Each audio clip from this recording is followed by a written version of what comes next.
With the playoffs right around the corner, NASCAR is sending a clear message. They've issued major penalties to 3 teams in less than a week.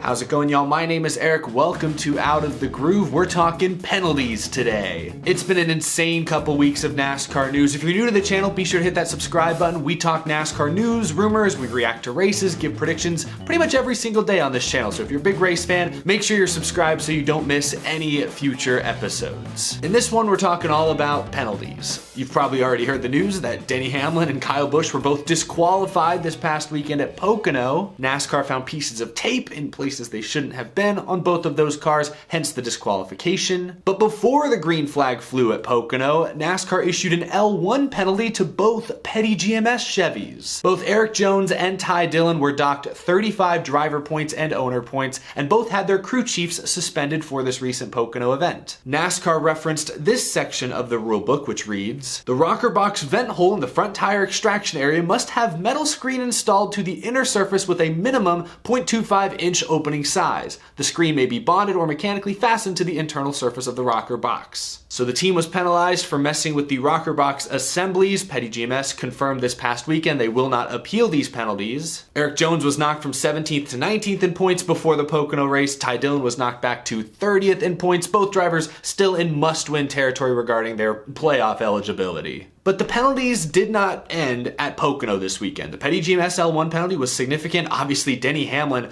being disqualified. First time a race winner has been disqualified in the NASCAR Cup Series since 1960. Obviously, that was huge. But NASCAR continued their scorched earth pursuit of an equal playing field when they announced yesterday a massive L2 penalty had been issued to Michael McDowell and Front Row Motorsports. That's right, they came down hard on Front Row Motorsports. Michael McDowell's crew chief Blake Harris has been fined $100,000 and suspended for the next 4 races. McDowell was dropped 100 driver points. Front Row was docked 100 owner points, as well as 10 playoff points. So should McDowell even make the playoffs, he will be in a deep, deep hole. This was an L2 penalty, the exact same level, same tier as the Brad Keselowski RFK penalty from earlier in the season. The McDowell penalty is for modifying a single source next-gen part, and Bob Pockrass sheds additional light on the details. He tweeted that the penalties to McDowell and Front Row were for altering seams/body filler. And he also tweeted no additional penalties to Hamlin or Kyle Busch for the Pocono deal. We'll talk about that more in a second. The section of the rulebook that refers to seams and body filler reads as, "Body filler will not be permitted on any parts and seams between parts. Part seams and intersections will not be permitted to be smoothed or altered." Now, Front Row did issue their own statement, and they plan on appealing this penalty. Here's what their statement read. "Front Row Motorsports continues to assess the penalties levied against the number 34 NASCAR Cup Series team and the circumstances leading to the issues with the team's car after the event in Pocono this past weekend.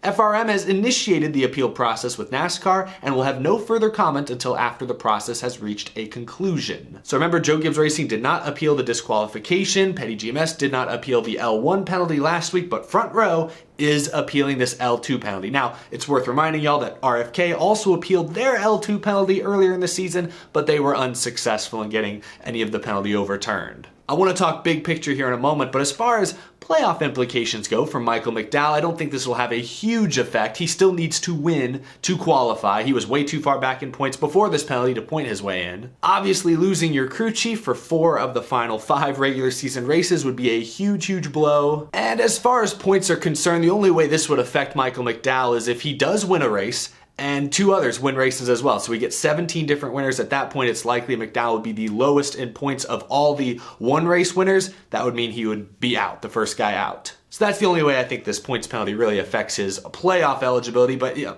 there is still a big deal. Any penalty, especially a $100,000 fine, suspensions. I mean, this is a major penalty. We saw how it really took the air out of the sails of RFK early in the season.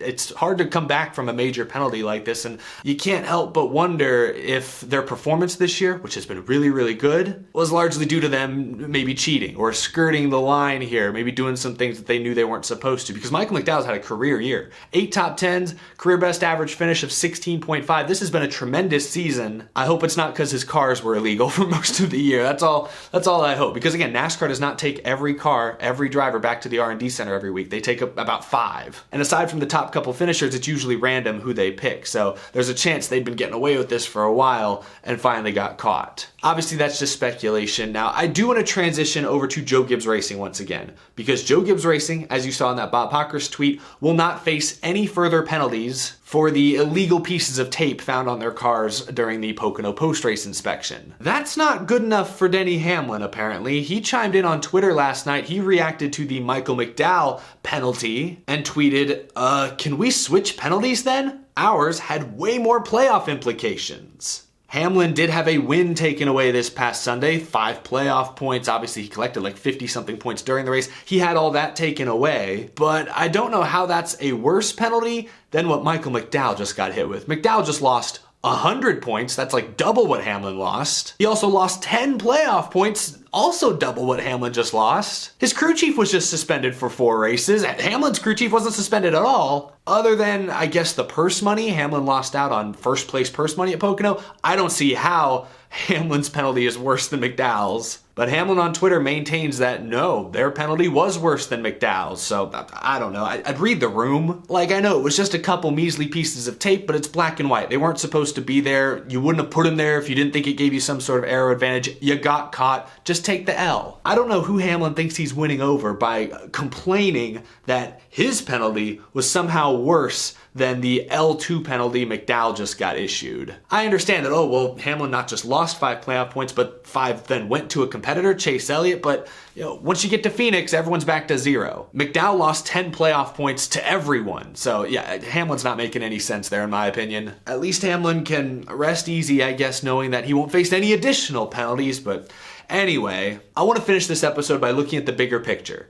NASCAR promised coming into this year that penalties would be steeper. If you were found to be messing around with this new next-gen car, a spec car, NASCAR would not hesitate to throw the book at you. And they've thrown the book at a few teams this year now, beginning with RFK. Early in the season, they got hit with that L2 penalty. Keselowski lost 100 points. Put them in a huge hole early in the year. Now, Petty GMS, an L1 penalty, losing 35 points, both of their cars. We had a race winner get disqualified for the first time in 60 plus years. Now, McDowell facing a similar L2 100-point penalty. I applaud NASCAR for sticking to their guns, not backing down. They are fulfilling their preseason promise, even if some teams now have felt the full wrath of it. There is one thing, though, that's a little confusing.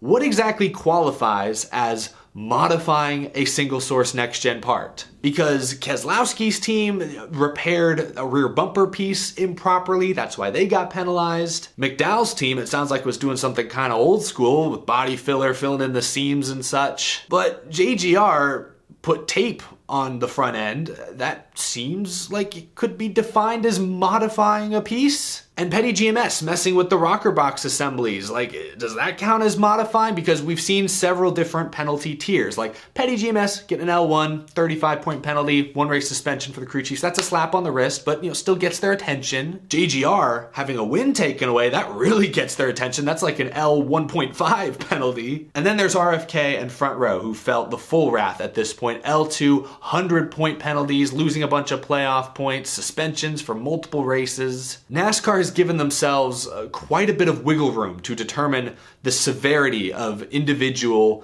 modification instances. I guess to sum it up, not all cheating instances are equal. Some are more blatant, some may give the team a greater advantage, and so NASCAR has given themselves a ton of gray area to officiate accordingly. I'm no engineer, so it's hard for me to sit here and say, oh yeah, NASCAR made the right call on Petty GMS, oh, the wrong call on RFK. I don't know. But I do find it interesting that NASCAR has given themselves so much wiggle room to work. I do wonder how the teams feel about that. Do they want things to be a little more clearly defined? Are they okay with this, the way things are working? I'm not sure, but that's a storyline I'd love to follow up on over the coming weeks and months, and especially into next year as we get a little more familiar with this next-gen car. How does NASCAR continue to officiate these kinds of penalties? What is modifying a piece and what is, just putting a tape on the grill or on the front fascia, whatever it is. That's all I'm asking. Anyway, share your thoughts down in the comment section below. NASCAR dropping the hammer on Michael McDowell. What do you think of that? What do you make of that? As always, I look forward to reading your comments. Thank you so much for watching. Again, if you're new to the channel, hit that subscribe button so you don't miss any future content. We've got a lot of good stuff in the works. And as always, a big thank you to my Patreon supporters. I truly appreciate your very generous support every single month. It keeps this show growing. Thank you all so much. We'll be back again very soon. Still working on that Pocono race weekend vlog. We'll share that with you guys hopefully in the next day or two. Thanks for watching. I will see you in the next video.